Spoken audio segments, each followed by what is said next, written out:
You want to join us up here? So Kimberli Lewis is General Manager of CINDA, the European doppelganger of Alzma.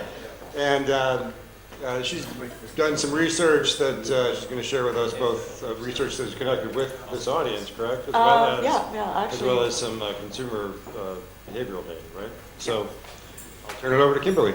Okay, so actually this follows really well. It follows Greg and Victor because I'm going to talk to you from a different point of view. I'm going to talk to you about from a customer point of view, because I can tell you right now you haven't been paying attention to me, okay? And you haven't been paying attention to me, you haven't been paying attention to Lynn, okay? Because I'm going to talk about the two biggest customer market segments that spend the most money in online e-commerce.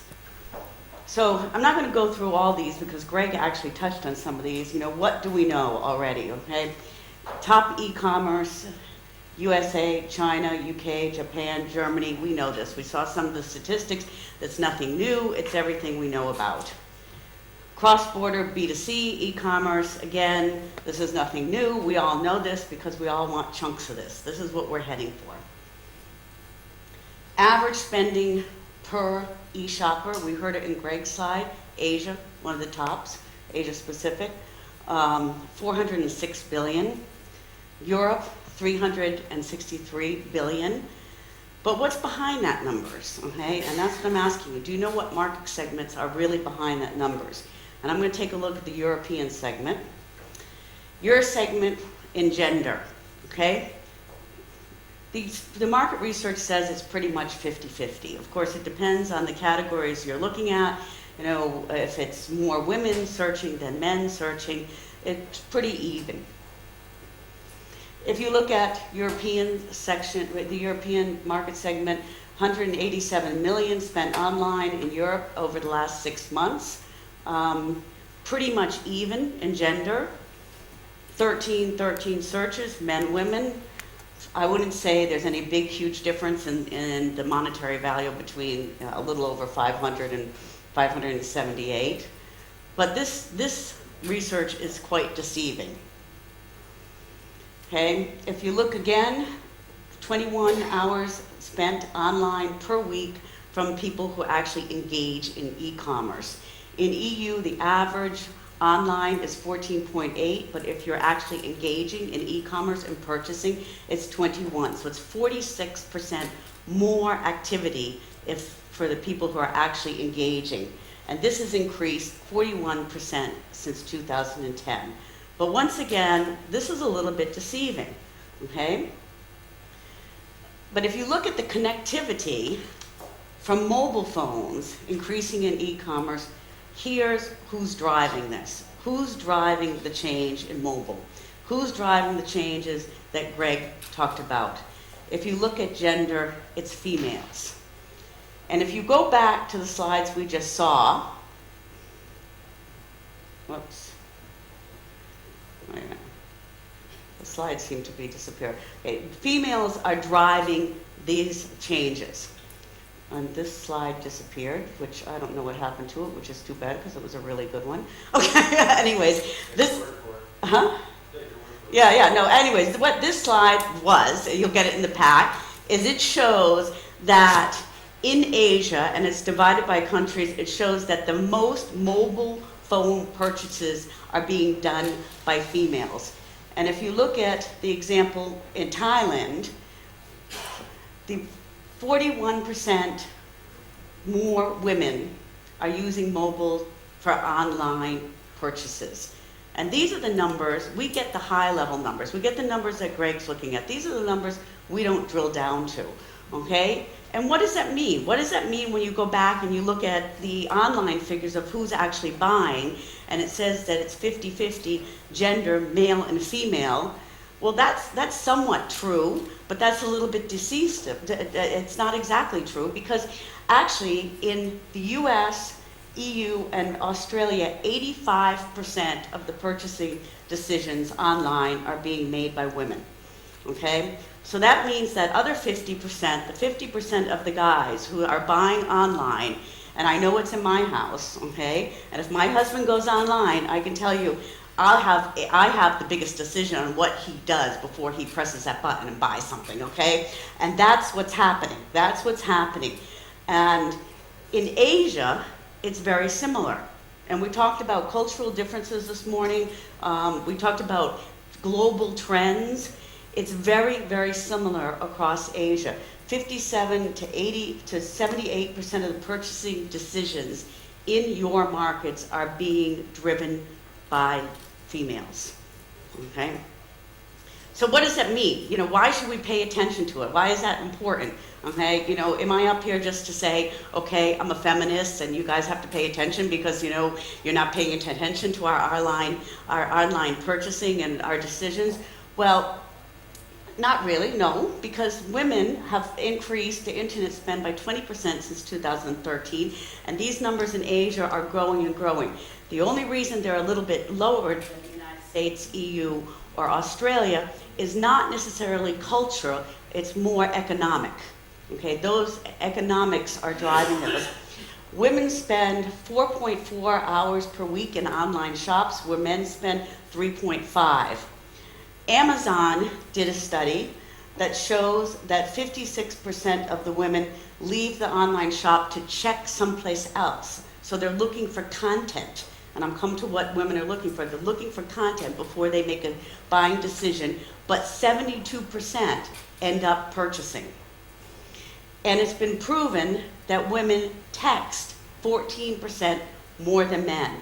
Now this says text, but if you get down into these statistics, it's actually use WhatsApp, text, it's anything to do with it. And this is important because gender does play an important role in the development of e-commerce. And why? What happened? There's no volume.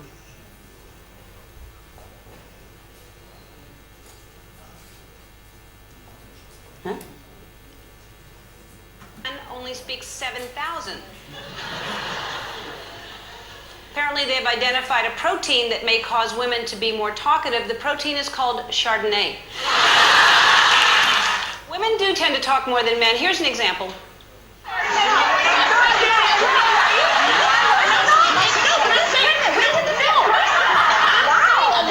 No, it's not personal, it's passion. That's what it is. Here's a comparison. This is a man hosting a talk show. Jarvis is very reserved.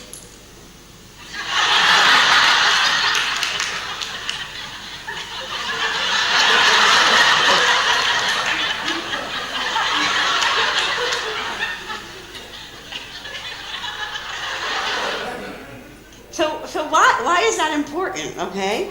It really is important. It's important because we search differently, okay? When we're online looking, we actually search differently than men do. Gender behavior is related to the purchasing behavior, which is related to search behavior. Now, before I came to Bangkok, I said to my husband, I said, will you go online? I'm going to be there an extra day. I want to do a little bit of sightseeing, see what's available online. So my husband goes online, and this is what he does.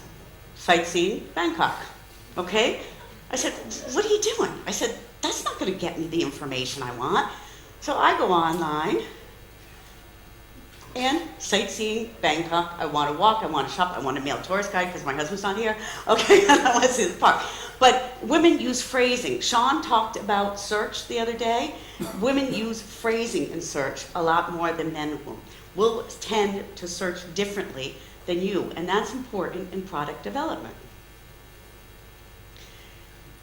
This is a Google study, Google Analytics. Female unique visitors will browse 7 pages before checking out or exiting, while men a maximum of 6. Okay? And you can actually take these Google Analytics and break that down by country. Thailand, 7.1. Okay, Indonesia, 6.4. This is what we're looking for. We're browsing a lot more, we're putting in a lot more content, we want more content, and this is what you have to deliver it through your sites. Again, Google Analytics, what they came up with, what are women looking for? They were searching, okay? We want multiple offers, multiple price comparison, multiple options. abundant information. The more information you can, I mean, don't forget, we talk 20,000 words a day, okay? The more information you can give us, the better we're gonna make a purchasing decision, okay? We wanna be allowed to, we want payment. Greg talked about payment. We want different payment options. We wanna be allowed to bring things back. And we want user-friendly websites, okay? And this is what you have to create for your products. We like social, okay? Women use social media twice as much as men do. We like to read, we like ratings, reviews. If something doesn't have a rating or review, I'm not gonna buy it. I'm not gonna use it, okay? We like to be interactive. We like to see prices. Content, content, content. This is everything that we like. And when you look, why is it important? Why should you give us? Why is this market segment so important? Why should you pay attention to it? Here it is. Women who searched online, last purchased by market, 61% in Korea. Okay, the lowest being Singapore with 48%. We're making the buying decisions. We're spending the money, so pay attention. In Germany, this is from German statistics, 22.5 billion euros spent by men, 25.8 billion euros spent by women. And, you know, is this important, or am I just up here just telling stuff you don't want to hear? Because if you look around the room, it's mostly guys in here, okay? But it is important. Google thinks it's important. Google did the Google TSN study for female behavior. Google did the Asia shopping study. Nielsen, Women of Tomorrow online. They think it's really, really important. And if they think it's important, then you should think it's important.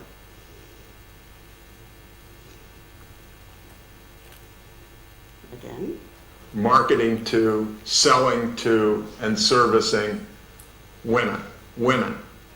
That all important last 51% of the market, that all-important set of human beings who purchase approximately $30 trillion worth of products a year, and so on and so on. But in the duh factor arena, marketing what to women? Wouldn't it be nice if it was products that women really wanted? And so this process begins not with marketing to women, but it begins with developing the right products. And then it goes through marketing to women, and then it goes to selling to women.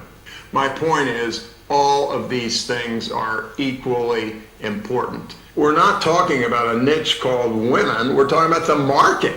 The market is women, and I would add, the niche may well be men. If you're going to develop products for women, if you're going to market products to women, if you're going to sell products to women, and if you're going to service products for women, guess what? Women have to be in charge. If there's a social justice issue here, fine, but I do that in my spare time. This is, I sometimes say, not really after the financial crisis, this is a greed issue, i.e. it is to say this is a market-driven issue. This is about profitability. This is about growth. So that's the one market segment. Now I'm going to talk about a second market segment that we're not always paying that much attention, as that is the millennials, okay? They're the ones that are 19 to 39. Okay, the lower end of that segment may not be spending the money we want them to be spending. Generation X might be spending that money, but they're the ones who are going to be spending that money. The millennials are spending, will browse online 49 to 59%, and 52 to 63% of this group will buy online. This is a trend which I won't go through, but a trend showing where the millennials are buying. But what do the millennials want? Do they want the same thing that I want in my age group, in my market segment? Not exactly.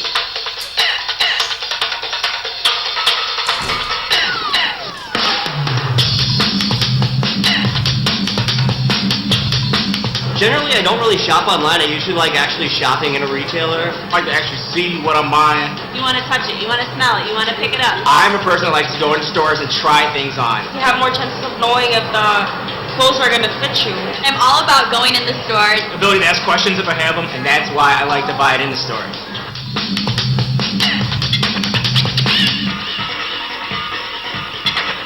Sometimes what I don't like is they have like better discounts online and they don't have those discounts in store. Sometimes I find more stuff available online rather than at the store. Online might have a different price, whether lower or higher, and they might have more options. Most stores will accept the coupon, they'll scan your phone, whatnot, but there are a lot of stores that still don't do that. So I'll get to the store, I won't have printed my coupon and then I can't use it, I walk out. I'm not gonna buy it without the coupon.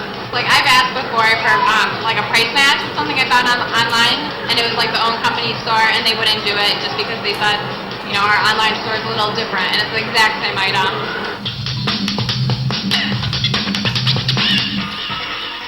I think I typically do my more research online, and then go to the store to buy it if it's possible.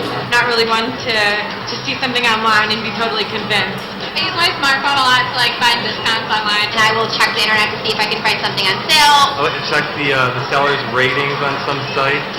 That really helps out a lot. Figure out whether or not the deal is really good in store versus online.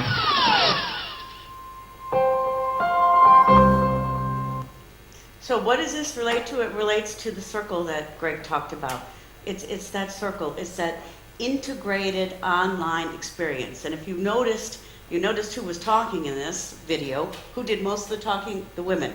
So who should you be targeting there? Then millennial women, okay? If you really want to get the right products in the market, millennial women are who you should be targeting. Search, purchase, in-store. And I won't go through all these statistics, we're running behind time, but I think if you look at them, you will see this is the trend, and these are the people that are pushing the trend. A couple more in digital store. I know I use in digital store all the time. Trader's Joe just launched a new great coupon app a couple months ago. I think it was in January. Absolutely fantastic experience for me. Okay, I'm not a millennial, but I'm a woman. I use that. I purchase. I use mobile, and I want in-store experience. So, what does this tell us? Women purchase more and surpass WEM, and when purchasing, millennials want integrated experience. So I'm going to come really quickly. Okay? This entire circle that Greg talked about is important. So what is it? What are you doing about it? Okay? And I sent out the monkey survey, and I'm just going to go this real quick, and just a little bit of food for thought when you go back to your office. Okay? I asked you guys, how do you determine which products and services that you produce? Okay, customer focus groups, good, input from sales, R&D, local. I mean, this is kind of quite a normal, okay answer, you know, across different channels. I asked you what was important. Very important, identifying new potential customer base. That was quite important. Identifying user groups that will spend money. Also, again, that's me. I'm the one who's spending money. Lynn's the potential next generation, the millennium, okay, who's spending money. Of course, normal answers such as high profit came out of the study. But then I asked you, who makes the product development effort in your company, okay? And 68% was actually the executive team, okay? And then 12% and 12% was the R&D and the technology. So I'm going to, here again, who's making the decision? CEO, board of directors. And I'm going to skip these two, and I'm going to go direct to this. So if your executive team is making the decisions in your companies, 68% of the executive team is 69% men, okay? And only 12% are in the bracket that's going to be making the decisions and spending the money. What's wrong with this picture, okay? And this is just food for thought when you get back home to take a look at it. Where are products being developed? This is in the technology, okay? Technology is developing 12%, 72% men, 27% women. Right? Are the 72% going to understand how I search? No. Okay, you're not going to. No, they're not going to understand. And then again, in the age group. probably a little more in the people who are actually making the purchasing power now, if I was looking at this from an organizational management point of view. And last, where else are products in R&D? Again, here, R&D, research and development for the future. We're missing those market segments.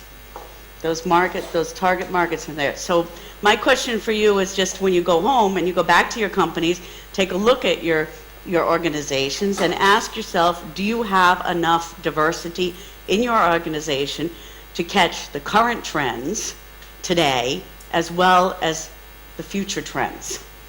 And in closing, I'd just like to introduce you to your customer.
So that's your customer, millennial females.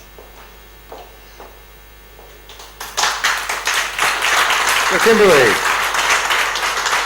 you've made a very compelling case for